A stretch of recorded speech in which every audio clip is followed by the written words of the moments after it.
दोस्तों नमस्कार। आप सभी का स्वागत है आपके अपने यूट्यूब चैनल नरेंद्र यादव सिरयानी में। दोस्तों शिक्षक भर्ती ग्रेड थर्ड लेवल सेकंड से 8 सामाजिक अध्ययन की अपनी वन लाइनर पुस्तक है। इसका हम सॉल्यूशन करवा रहे थे और इसका हमने ज्योग्राफी का सॉल्यूशन करवा दिया था और हिस्ट्री और इकोनॉमिक्स का जो ऑब्जेक्टिव टाइप वाला पार्ट था उससे के माध्यम से हमने इसका सॉल्यूशन करवाया था अपने यूट्यूब चैनल के ऊपर। और कल लाइव के अंदर भी और मेरे पास पर्सनल मैसेज भी आपके आए थे कि सर पॉलिटिकल के अंदर जो नए टॉपिक जोड़े हैं उनका आप थोड़ा सा वीडियो बनाओ तो ज़्यादा अच्छा रहेगा लास्ट टाइम के लिए रिवीजन के लिए। और उसी को ध्यान में रखते हुए और आज का हमारा ये टॉपिक है भारत में लोकतांत्रिक प्रोसेस और उसके अंदर महिलाओं का प्रतिनिधित्व। देखो भाई, इस टॉपिक के अंदर मैंने 1.5 पेज और ऐड किया है मैंने, तो इस वीडियो को जरूर देखो। लास्ट के अंदर आपको कुछ अलग मैटर भी मिलेगा जो अपने बुक से हटके है, मैंने अलग कुछ करने की कोशिश की है। तो चलो बिना टाइम वेस्ट किए हुए हम अपने वीडियो पे आते हैं। और अगर अभी तक आपने हमारे चैनल को सब्सक्राइब नहीं किया है तो चैनल को आप सब्सक्राइब कर लें। और ये वीडियो आपके लास्ट टाइम की तैयारी के उद्देश्य से ही बनाए जा रहे हैं, तो आपके लिए देखना बहुत ही जरूरी है, बहुत फायदेमंद साबित होने वाले हैं आपके लिए। चलो हम स्टार्ट करते हैं। प्रश्न नंबर 1। सबसे पहले देखो हम ये देख लेते हैं कि इस टॉपिक के अंदर, ये पहली बार टॉपिक जुड़ा है, इसके अंदर हम क्या क्या पढ़ेंगे। भारत में लोकतांत्रिक प्रक्रिया, यानी कि इसमें लोकतंत्र की जो मुख्य विशेषताएं होती हैं लोकतांत्रिक में शासन व्यवस्था की, उसके बारे में हम पढ़ेंगे। इसके अंदर जो राजनीतिक दल हैं उनके बारे में हम पढ़ेंगे। और महिलाओं की जो स्थिति रही है अब तक राजनीति में, जो उनकी भागीदारी रही है, जो उनकी स्थिति रही है, उनके बारे में पढ़ेंगे। महिलाओं के उत्थान के लिए जो जो कार्यक्रम योजनाएं बनाई उनके बारे में हम पढ़ेंगे। और भारत में प्रथम महिला वगैरह जो भी हैं वो लास्ट में टेबल जो मैंने नहीं जोड़ी है वो हम पढ़ेंगे। चलो हम स्टार्ट करते हैं। सबसे पहले जनता का जनता द्वारा जनता के लिए शासन, ये स्टेटमेंट है अब्राहम लिंकन का। ठीक है, तो ये बहुत ही एकदम बिल्कुल कॉमन सा प्रश्न है कि जनता का जनता द्वारा जनता के लिए शासन, यह स्टेटमेंट किसका, यह परिभाषा किसकी है, तो यह परिभाषा अब्राहम लिंकन की है। अब हम बात करते हैं डेमोक्रेसी शब्द की, कि डेमोक्रेसी किस भाषा का शब्द। देखो अपने को कंफ्यूजन नहीं होना है, डेमोक्रेसी अंग्रेजी भाषा का शब्द है, जबकि जो लोकतंत्र है वो हिंदी भाषा का शब्द है। और यहाँ पर प्रश्न ये पूछा गया है कि डेमोक्रेसी शब्द है वह किस भाषा के डेमोक्रेसी शब्द से बना है, यानी किस भाषा से उसकी उत्पत्ति हुई है। तो अगर डेमोक्रेसी शब्द आएगा तो डेमोक्रेसी अंग्रेजी भाषा का शब्द है और इस शब्द की उत्पत्ति यूनानी भाषा के डेमोक्रेशिया शब्द से हुई है। अब यूनानी भाषा को ही ग्रीक भाषा भी कहते हैं, तो एग्जाम के अंदर ग्रीक भाषा भी आ सकता है, यूनानी भी आ सकता है। यानी कि डेमोक्रेसी हिंदी में लोकतंत्र, अंग्रेजी में डेमोक्रेसी। और ये जो डेमोक्रेसी अंग्रेजी का शब्द है, इसकी उत्पत्ति किस भाषा से हुई है, तो इसकी उत्पत्ति यूनानी या ग्रीक भाषा के डेमोक्रेशिया से हुई है, जिसका शाब्दिक अर्थ है लोगों का शासन। डिमोस प्लस में क्रेसिया, डेमोस का अर्थ लोग होता है और क्रेसिया का अर्थ होता है शासन। अब हम बात करते हैं लोकतांत्रिक शासन व्यवस्था की मुख्य विशेषताएं। यहाँ यानी जहाँ पर भी लोकतांत्रिक शासन व्यवस्था होगी वहाँ पर क्या विशेषताएं पाई जाएंगी। तो अपने देश का एग्जाम्पल आप ले सकते हो, भारत के अंदर लोकतंत्र, भारत के अंदर शासन व्यवस्था है, इसकी विशेषताएं आप देख सकते हो। नंबर 1, इसमें शासकों का चुनाव जनता द्वारा किया जाता है और अंतिम निर्णय लेने की जो शक्ति होती है वो जनता द्वारा चुने गए प्रतिनिधियों के पास में होती है, जिनको हम वोट डाल के चुनते हैं, वो हमारे प्रतिनिधि हैं, वो इसके अंदर शासन व्यवस्था चलाते हैं और उनके हाथ में ही अंतिम निर्णय लेने की शक्ति होती है। जबकि शासकों का चुनाव करना जनता के हाथ में होता है, यानी अंतिम रूप से जो ताकत होती है वो जनता के हाथ में होती है। स्वतंत्र और निष्पक्ष इसके इलेक्शन के अंदर मुकाबला होता है, यानी कि न्यायपालिका है वो बिल्कुल स्वतंत्र है और वह बिल्कुल स्वतंत्र और बिल्कुल निष्पक्ष रूप से वह चुनाव करवाती है। लोकतंत्र शासन का एक साधन होता है, यानी कि जो लोकतांत्रिक जो शासन व्यवस्था होती है उसके एक मूल्य होते हैं, आदर्श होते हैं, उनको प्राप्त करने के लिए, यानी कि अच्छे आदर्शों को प्राप्त करने के लिए लोकतंत्र है वो शासन का एक साधन होता है। यानी इस रास्ते पर चल के, यानी ये जो लोकतांत्रिक शासन व्यवस्था है इसके बलबूते हम उन आदर्शों को प्राप्त करते हैं। तो लोकतंत्र शासन है ये एक साधन होता है, एक साधन नहीं होता है। विकल्प और अवसर सभी लोगों को समान रूप से उपलब्ध हो, ऐसी व्यवस्था की जाती है लोकतांत्रिक शासन व्यवस्था के अंदर, कि सभी लोगों के पास में अवसरों की समानता रहे, जाति धर्म आदि आधार पर कोई भेदभाव नहीं किया जाए। अगली विशेषता है प्रत्येक वयस्क नागरिक को एक वोट, हर वोट का एक समान मूल्य प्राप्त होता है। इसके अंदर एक व्यक्ति एक वोट एक मूल्य, एक व्यक्ति एक वोट मतलब चाहे कोई व्यक्ति अमीर हो, गरीब हो, जाति वंश धर्म लिंग आदि के आधार पर कोई भेदभाव नहीं किया जाएगा, सब व्यक्ति को एक वोट डालने का अधिकार होगा। ऐसा नहीं कि अमीर है तो 2 वोट या फिर भाई महिला है तो 1 वोट या फिर मेल है तो 2 वोट, ऐसा कुछ भी नहीं है। और दूसरा, हर वोट का मूल्य भी समान होगा। एक वोट का मतलब यानी अमीर का 1 वोट है उसका भी उतना ही मूल्य होगा, गरीब का भी उतना ही मूल्य होगा। किसी जाति वंश से कोई व्यक्ति आता है उसका मूल्य भी एक ही होगा। लोकतांत्रिक सरकार संवैधानिक कानूनों और नागरिक अधिकारों द्वारा खींची गई लक्ष्मण रेखा के भीतर काम करती है। तो देखो भाई, लोकतांत्रिक सरकार होती है वह मनमानी नहीं कर सकती है, वह संवैधानिक कानून और नागरिक अधिकारों द्वारा। देखो भाई, दो प्रश्न आते हैं कि लोकतांत्रिक सरकार के ऊपर कौन लक्ष्मण रेखा खींचता है। तो दो चीजों द्वारा खींची गई लक्ष्मण रेखाओं के अंदर होती है लोकतांत्रिक सरकार काम करती है। एक तो संवैधानिक कानून, यानी संविधान में जो कानून बनाए गए हैं उनके अधीन काम करना पड़ता है लोकतांत्रिक सरकार को। वो लोकतांत्रिक सरकार के ऊपर नियंत्रण स्थापित करता है संवैधानिक कानून, ठीक है। एक टाइप से लक्ष्मण रेखा काम करता है। दूसरा, नागरिक अधिकार, जो हमको मौलिक अधिकार दे रखे हैं, वो भी सरकार की ताकत के ऊपर लगाम लगाता है, उनकी निरंकुशता के ऊपर लगाम लगाता है। अगला हमारा प्रश्न है, भारत में लोकतंत्र की स्थापना कब हुई थी? 15 अगस्त 1947 को, जब देश आजाद हुआ उस दिन भारत लोकतंत्र बना था। भारत में लोकतंत्र का प्रकार, देखो भाई, लोकतंत्र के दो प्रकार होते हैं पूरे विश्व की बात की जाए तो, अप्रत्यक्ष लोकतंत्र और दूसरा होता है प्रत्यक्ष लोकतंत्र। देखो भाई, प्रत्यक्ष लोकतंत्र, डायरेक्ट डेमोक्रेसी का मतलब होता है कि जब शासन चलाने की जो ताकत होती है वो जनता उसके अंदर भाई प्रत्यक्ष रूप से शासन का संचालन करती है। प्रत्यक्ष लोकतंत्र मतलब जब जनता प्रत्यक्ष रूप से शासन का संचालन करती है, ठीक है। और अप्रत्यक्ष लोकतंत्र वो होता है जब जनता द्वारा चुने गए जो प्रतिनिधि हैं वो शासन का संचालन करते हैं, जनता प्रत्यक्ष रूप से शासन का संचालन नहीं करती है। तो भारत के अंदर इस दृष्टिकोण से अप्रत्यक्ष लोकतंत्र है। अप्रत्यक्ष का मतलब है कि जनता है वो प्रत्यक्ष रूप से शासन का संचालन नहीं करती, बल्कि जनता द्वारा चुने गए प्रतिनिधि है वो शासन का संचालन करते हैं, यानी कि जनता अपने प्रतिनिधियों के माध्यम से शासन का संचालन करती है। जो छोटे देश होते हैं, जैसे स्विट्जरलैंड का उदाहरण है, वहां पर प्रत्यक्ष लोकतंत्र पाया जाता है। जहां पर कम जनसंख्या होती है वहां पर प्रत्यक्ष लोकतंत्र पाया जाता है, जबकि जहां पर जनसंख्या बहुत ज्यादा होती है वहां पर यह चीज संभव नहीं है, इसलिए वो अपने द्वारा चुने गए प्रतिनिधियों के माध्यम से शासन का संचालन करती है जनता। और इस प्रकार से देखा जाए तो जो ग्राम सभा है वह प्रत्यक्ष लोकतंत्र का उदाहरण है, क्योंकि ग्राम सभा के अंदर सभी वयस्क मताधिकार हैं वो भाग लेते हैं। सभी वयस्क नागरिक हैं जो 18 वर्ष से ऊपर हैं वो ग्राम सभा के सदस्य होते हैं, उनकी बैठकों में भाग लेते हैं और कार्य का संचालन करते हैं। तो इस हिसाब से ग्राम सभा है वह प्रत्यक्ष लोकतंत्र का उदाहरण है। एक भारत में संसदीय लोकतंत्र पाया जाता है, यानी कि लोकतंत्र का संसदीय रूप है। भारत में अपने देश के अंदर संसद होती है जो कानून व्यवस्था है उनका निर्माण करती है और इसी में से कार्यपालिका बनती है। तो भारत के अंदर आए तो यहाँ पर अप्रत्यक्ष लोकतंत्र भी आ सकता है या फिर संसदीय लोकतंत्र, दोनों अपने को उदाहरण, ये दोनों अपने को आंसर देने हैं। भारत में लोकतांत्रिक प्रक्रिया में मताधिकार की आयु कितनी है? 18 वर्ष है। लेकिन दोस्तों, मूल संविधान में अगर पूछें तो मूल संविधान के अंदर ये जो मताधिकार की आयु है ये 21 वर्ष थी, लेकिन 61वें संविधान संशोधन 1989 के द्वारा इसे घटाकर 18 वर्ष किया। बहुत महत्वपूर्ण प्रश्न है, प्रश्न आ सकता है कि मूल संविधान में मताधिकार की आयु कितनी थी? 21 वर्ष थी, और जबकि 61वें संविधान संशोधन अधिनियम 1989 यानी 61वें संविधान संशोधन 1989 के द्वारा 21 वर्ष से घटाकर मताधिकार की आयु 18 वर्ष कर दी गई है। अगले एक दो फैक्ट हैं। भारत में दबाव समूह, ये क्या होते हैं दबाव समूह, इनको हम समझेंगे। भारत में दबाव समूहों को राजनीतिक व्यवस्था में काम करने की स्वतंत्रता होती है और वे सरकार के निर्णय को प्रभावित भी करते हैं। बहुत महत्वपूर्ण फैक्ट है ये। दबाव समूह होते हैं कि जैसे भाई कोई भी अपनी संस्था हुई, जैसे भाई अपने मजदूर हुए, अपने कोई भी भाई नौकरी पेशा वाला वर्ग है, वो अपना एक समूह बना लेता है अपने मांगों को मनवाने के लिए, सरकार के ऊपर दबाव बनाने के लिए, ठीक है। तो उन्हें दबाव समूह कहेंगे हम। तो भारत के अंदर ये जो राजनीतिक व्यवस्था है वहाँ पर दबाव समूह को काम करने की आज़ादी है। ऐसा नहीं कि भाई यहाँ पर कोई दबाव समूह नहीं बना सकता। कोई भी संगठन है, कोई भी भाई नौकरी पेशा वाला वर्ग है, वो अपना समूह है वो अपना बना सकता है और अपने अधिकारों की रक्षा के लिए वो अपना समूह बनाता है और अपने मांगों की पूर्ति करने के लिए सरकार के ऊपर दबाव बनाता है, रैली धरना प्रदर्शन वगैरह करता है। और इनके यानी ये जो भारत के अंदर दबाव समूह है ये सरकार के निर्णय को प्रभावित भी करते हैं, क्योंकि अगर सरकार को ऐसा कानून लेके आती है जो उनके हितों में नहीं है तो वो आंदोलन करते हैं और कई बार सरकार को झुकना भी पड़ता है।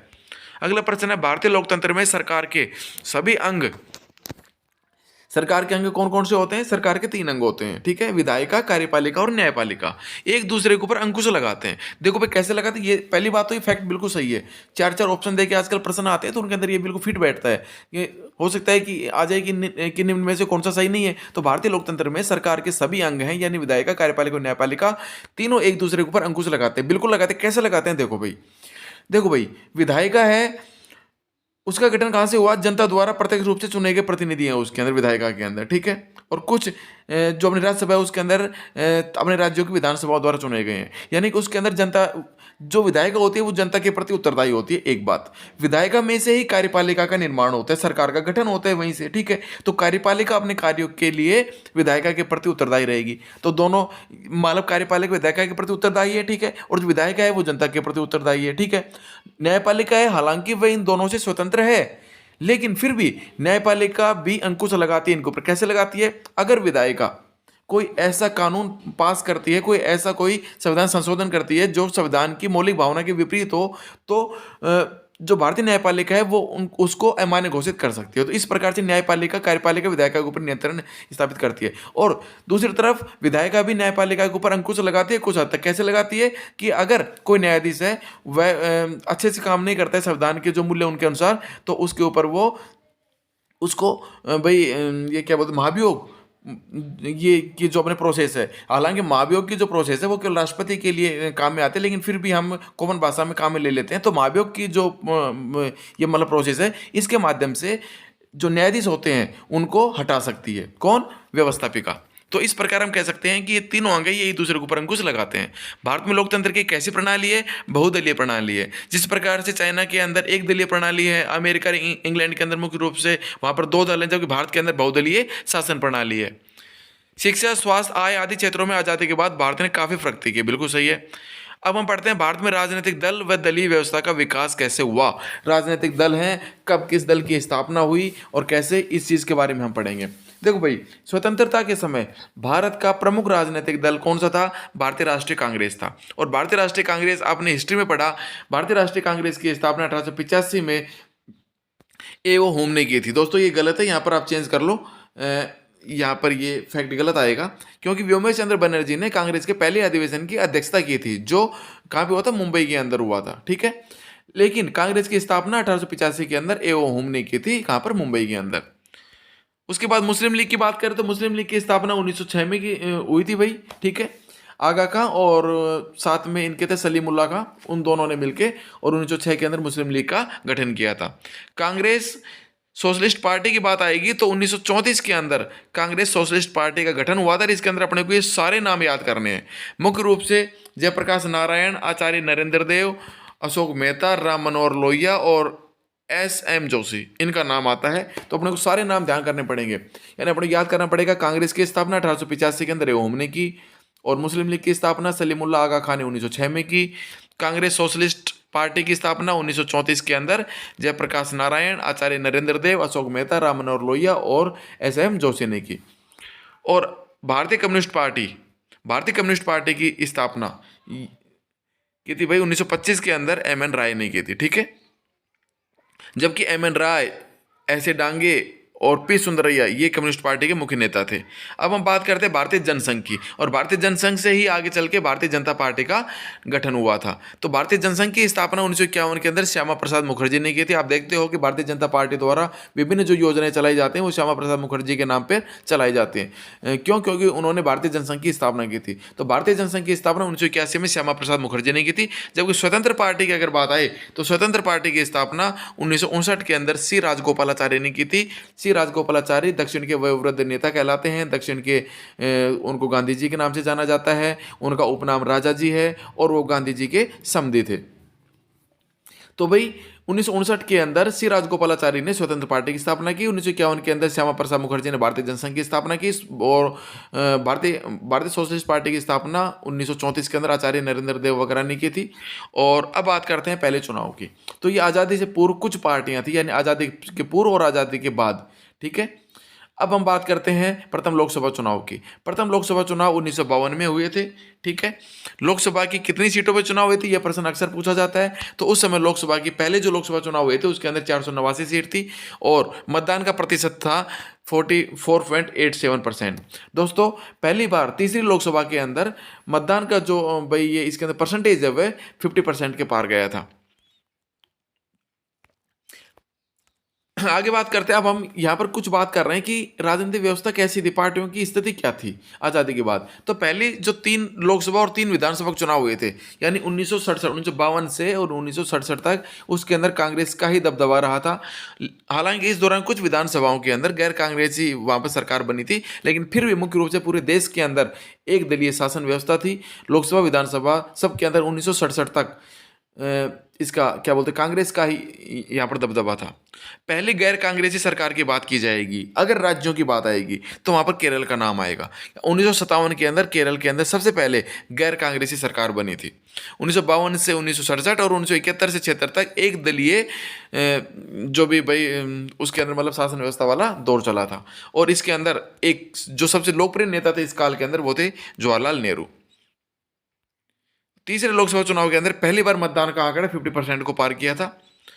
यहाँ पर महत्वपूर्ण नहीं, महत्वपूर्ण अब यहाँ से आ जाता है 1967 से 1989 तक का जो दौर था वह विपक्ष की एकजुटता का दौर था। 1969 के अंदर कांग्रेस का विभाजन है वो कांग्रेस आ और कांग्रेस एन के रूप में हो गया था।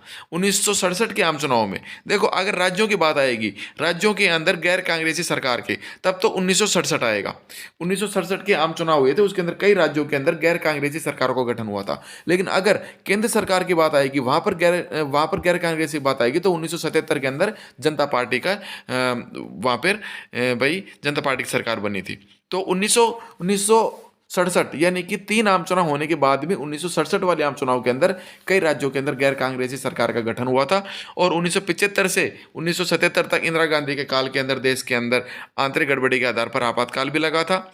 और पहली बार केंद्र के अंदर अगर गैर कांग्रेसी सरकार की बात की जाएगी तो 1977 के अंदर पहली बार जनता पार्टी ने सरकार बनाई थी। अब जनता पार्टी को एक पार्टी नहीं थी भाई, जनता पार्टी के अंदर मुख्य रूप से 5 दल शामिल थे इसके अंदर। ठीक है, कौन कौन से? कांग्रेस ओ, जनसंघ, भारतीय लोकदल, समाजवादी दल और लोकतंत्रीय कांग्रेस, ये 5 दल शामिल थे। जिसके अंदर जो ये अपना जनसंघ है, ये इसकी भूमिका सर्वाधिक महत्वपूर्ण थी। इसी से आगे चल के भारतीय जनता पार्टी बनी और इन 5 दलों का जो सम्मिलित नाम था वो जनता पार्टी था। यानी 1977 के अंदर जनता पार्टी ने सरकार बनाई थी। और 1979 के अंदर जनता दल के कुछ सदस्यों ने जनता दल का निर्माण करके और चौधरी चरण सिंह को अपना प्रधानमंत्री बनाया था। 1977 से 1980 तक जनता पार्टी से संबद्ध संयुक्त दल का शासन रहा था। 1980 के अंदर फिर दोबारा से यानी 3 साल तक, देखो भाई 1952 के अंदर पहले आम चुनाव हुए थे, वहां से लेकर और 1977 तक लगातार कांग्रेस का शासन रहा है केंद्र सरकार के रूप में। ठीक है, और 1977 से 1980 तक 3 साल तक गैर कांग्रेस सरकार यानी कि जनता दल जो 5 भाई ये अपने जो पार्टियां थी उनको मिला के बना था, उनका संयुक्त दल का उनका शासन रहा था। लेकिन 1980 के अंदर फिर दोबारा से इंदिरा गांधी के नेतृत्व के अंदर कांग्रेस की वापसी हुई थी। लेकिन फिर उसके बाद में इंदिरा गांधी, उनका बेटा राजीव गांधी, उसके बाद में फिर दोबारा से स्थिति है वो बिल्कुल डामाडोल हो गई और उसके बाद में बहुदलीय स्थिति है वो अपने देश के अंदर स्थापित हुई। तो 1989 से 1991 तक बहुदलीय स्थिति से संभावित केंद्र में मिश्रित व्यवस्था का संक्रमण काल चलता रहा। 1989 से 1998 तक का जो काल है वह भारतीय दलीय व्यवस्था में अनिश्चितता का काल था। यानी इस काल के अंदर टोटल 7 प्रधानमंत्रियों का शासन रहा था और अनेक छोटे छोटे दल के जो नेता थे उनको भी प्रधानमंत्री बनने का मौका मिला था। बहुत सारे प्रधानमंत्री चेंज हुए थे 1989 से 1998 के बीच में। भारतीय दलीय व्यवस्था में यह अनिश्चितता का काल था। फिर उसके बाद में अपने अस्तित्व में आए हैं कांग्रेस और भाजपा का गठबंधन दल। ठीक है, कांग्रेस के नेतृत्व के अंदर संयुक्त प्रगतिशील गठबंधन, बहुत महत्वपूर्ण है ये, कांग्रेस के नेतृत्व के अंदर यूपीए का गठन हुआ। ये जो यूपीए और एनडीए है ये अकेली पार्टियां नहीं है, ये पार्टियां, इन पार्टियों के नेतृत्व में एक टाइप का गठबंधन है। बहुत सारी छोटी पार्टियां भी, इनको सहयोग करने वाली पार्टियां भी इनमें शामिल है। तो भाई यूपीए यानी कि संयुक्त प्रगतिशील गठबंधन है, इसका नेतृत्व कांग्रेस ने किया। इसमें कांग्रेस और इसके सहयोगी दल शामिल है। जबकि एनडीए राष्ट्रीय लोकतांत्रिक ये जो गठबंधन है इसका नेतृत्व भाजपा ने किया। इसके अंदर भाजपा और इसके सहयोगी दल शामिल है। और जो ये अपनी 2019 के अंदर कौन सी लोकसभा थी, ये बहुत महत्वपूर्ण प्रश्न है। 2019 के अंदर कौन सी लोकसभा थी, ये या फिर ये प्रश्न आ सकता है कि भाई 2024 के अंदर कौन सी लोकसभा के चुनाव होंगे। तो 2024 के अंदर 18वीं लोकसभा के इलेक्शन होंगे। 2019 के अंदर जो चुनाव हुए थे लोकसभा की, ये 17वीं लोकसभा थी। तो इस लोकसभा के अंदर यानी 17वीं लोकसभा के अंदर अकेली भाजपा को 303 सीट मिली थी। ठीक है, और एनडीए स्पष्ट बहुमत के साथ सरकार इसने बनाई थी। भारत में मतदान व्यवहार को प्रभावित करने वाले कारक, बहुत महत्वपूर्ण प्रश्न है, एनसीईआरटी के फैक्ट हैं सारे, ये प्रश्न आ सकता है एग्जाम में, कि भारत के अंदर मतदान व्यवहार यानी कि वोट डालने के ऊपर, जब कोई भी मतदाता है वो वोट डालता है, वो किसको वोट डाले किसको नहीं डाले, इस चीज के ऊपर किन किन चीजों का प्रभाव पड़ता है, यानी मतदाता के व्यवहार को कौन कौन से कारक प्रभावित करते हैं। जाति प्रभावित करती है, बिल्कुल सही बात है, हम जाति को देख के भी वोट देते हैं। जाति का, धर्म का समीकरण, भाषा का समीकरण बहुत ज्यादा बनता है। एक क्षेत्र का भी बहुत ज़्यादा फर्क पड़ता है कि भाई कोई व्यक्ति इलेक्शन में खड़ा है वो अपने क्षेत्र का या बाहर का है, या जो आदमी भाई इलेक्शन के अंदर खड़ा है उसकी पर्सनैलिटी कैसी है, इसका भी असर पड़ता है मतदाता के व्यवहार पर। पैसे का फर्क भी पड़ता है, जो जितना ज़्यादा पैसा फेंकते हैं उस हिसाब से भाई वोट मिलते हैं। पार्टी की पहचान भी मुख्य होती है कि वह आदमी किस पार्टी से खड़ा है, उस पार्टी का भी बहुत असर पड़ता है, उसको देखकर भी लोग वोट देते हैं। पार्टी की विचारधारा का प्रभाव भी पड़ता है। सत्तारूढ़ दल का प्रदर्शन की, यानी जो पार्टी है वह सत्ता में थी पिछले 5 साल से, उसकी परफॉर्मेंस कैसी रही है, इसका भी मतदाता के व्यवहार के ऊपर फर्क पड़ता है। और लिंग का भी बहुत ज़्यादा फर्क पड़ता है कि भाई सामने इलेक्शन के अंदर महिला खड़ी है या फिर पुरुष खड़ा है, उसको देखकर भी वोट देते हैं। शिक्षा का फर्क भी पड़ता है, तत्कालीन आर्थिक स्थिति का फर्क भी पड़ता है, राजनीतिक पारिवारिक पृष्ठभूमि का भी अंतर पड़ता है कि अगर कोई व्यक्ति है वो राजनीतिक पारिवारिक पृष्ठभूमि से है तो उसकी पैठ ज़्यादा मजबूत होती है आम आदमी के बजाय। और उसने कैसे चुनाव अभियान किया है, कैसे प्रचार प्रसार किया, इसका भी मतदान, यह भी मतदान व्यवहार को के ऊपर इफेक्ट डालती है। और चुनाव पूर्व की राजनीतिक घटनाएं, जैसे भाई किसी की हत्या हो जाए या फिर कोई एकदम से कोई ऐसे माहौल बनता है ना एकदम से इलेक्शन से पहले, वो है चुनाव की पूर्व की राजनीतिक, अगर कोई ऐसी घटना हो जाए तो उसका भी असर पड़ता है, वह भी मतदाता के व्यवहार को प्रभावित करते हैं। तो ये सारे मतदाता व्यवहार को प्रभावित करने वाले कारक हैं। अब हम बात करेंगे निर्वाचन आयोग की। दोस्तों, भारत में निर्वाचन आयोग का उल्लेख कहाँ पे है, यानी भारत में निर्वाचन आयोग है वह एक संवैधानिक संस्था है। क्यों? क्योंकि इसका उल्लेख संविधान में कहाँ उल्लेख है? भाग 15 में और अनुच्छेद 324 से 329 है। बहुत महत्वपूर्ण है कि भारत, पहली बात तो यह है कि निर्वाचन आयोग है वह कैसी संस्था है? वह एक संवैधानिक संस्था है, यानी जिन संस्थाओं का उल्लेख है संविधान के किसी न किसी अनुच्छेद में है वो सारी संवैधानिक संस्थाएं हैं। तो पहला प्रश्न जब 4 ऑप्शन में आजकल से पूछते हैं तो ये प्रश्न आजकल अक्सर पूछा जाता है कि इसका उल्लेख संविधान में कहाँ है। तो इसमें निर्वाचन आयोग का उल्लेख है वो भारतीय संविधान में भाग 15 में है और अनुच्छेद 324 से 329 तक है। भारतीय निर्वाचन आयोग की स्थापना कब हुई थी?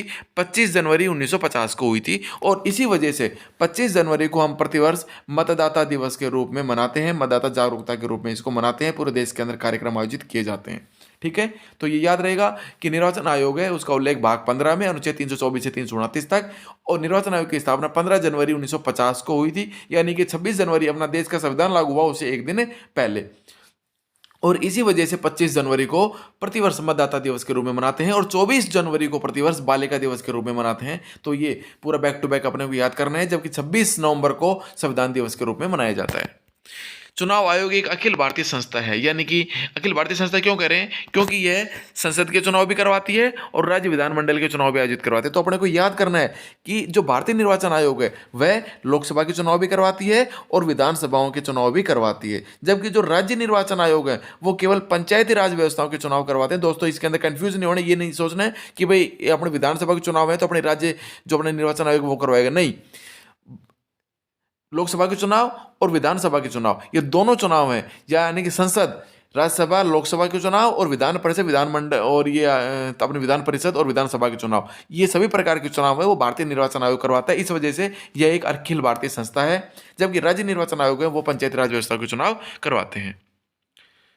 अगला प्रश्न हमारा इसमें कि निर्वाचन आयोग के अंदर कितने अध्यक्ष और कितने सदस्य होते हैं। मैंने बुक के अंदर करेक्शन करवा दिया था, यहाँ पर बिल्कुल सही है। टोटल अगर मेंबर पूछे तो 3 मेंबर होते हैं, जिसके अंदर 2 होते हैं सदस्य, 1 होता है अध्यक्ष, यानी अध्यक्ष को मिलाकर 3 सदस्य होते हैं, यानी अध्यक्ष सहित 3 मेंबर होते हैं, यानी 1 अध्यक्ष और 2 सदस्य होते हैं। इनकी नियुक्ति और इनके पद से कौन हटाता है?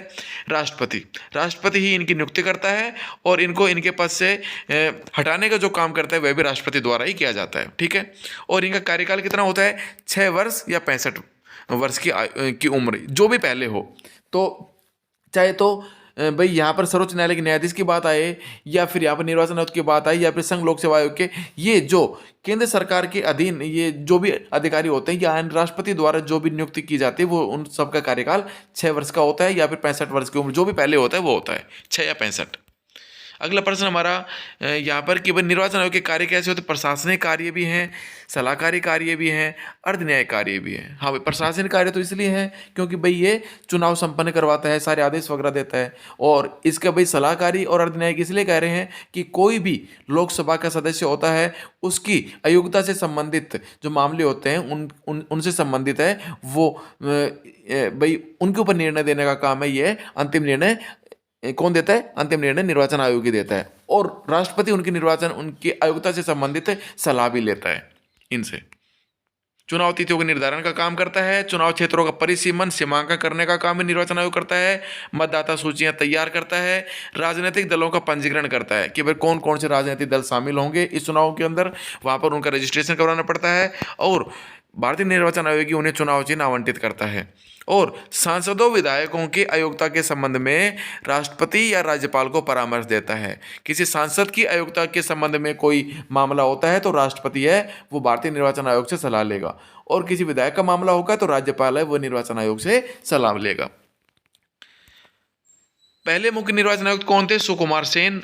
तो जब 4-4 के ऑप्शन आएंगे तो ऐसे प्रश्न बहुत ज्यादा पूछ सकते हैं कि वर्तमान में कौन है, प्रथम कौन था, कहाँ पर इसका उल्लेख है। तो प्रथम मुख्य निर्वाचन आयुक्त सुकुमार सेन थे, और जब वर्तमान के अंदर राजीव कुमार हैं 25वें, जबकि 2 अन्य इसके अंदर मेंबर के रूप में कार्य करते हैं। अब एक प्रश्न यहां से बनता है कि राजनीतिक दल के रूप में मान्यता हेतु आवश्यक दशाएं। राष्ट्रीय दल के रूप में देखो 2 प्रकार के दल होते हैं, राष्ट्रीय दल और दूसरा होता है राज्य स्तर के दल। तो यहाँ पर राष्ट्रीय दल के बारे में बात करेंगे कि किसी दल को राष्ट्रीय दल के रूप में मान्यता कब देंगे। तो एक तो भाई 3-4 शर्तें हैं, बहुत थोड़ा सा ये प्रश्न टफ पड़ता है, थोड़ा अच्छे से देखना। एक तो लोकसभा या फिर विधानसभा के आम चुनाव हो। आम चुनाव होते हैं जो 5 साल में होते हैं, ठीक है। मध्यावधि चुनाव वे होते हैं जो भाई बीच के अंदर लोकसभा या फिर विधानसभा भंग हो जाते हैं ना, तो 5 साल के बीच में ही चुनाव करवाने पड़ते हैं।